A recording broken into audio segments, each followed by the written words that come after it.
desconocida para muchos y conocida por muy pocos.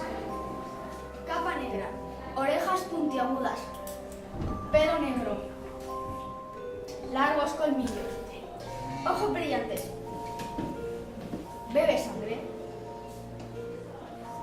un conde, un Drácula, Un castillo con 3 torres. Su mascota, tarántula. Una tarántula artista.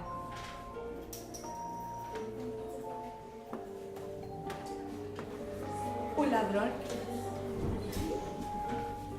Un pueblo con miedo. El conde Drácula ha mordido a una persona. Leerla cambiará la imagen por completo que tenéis sobre este peculiar personaje.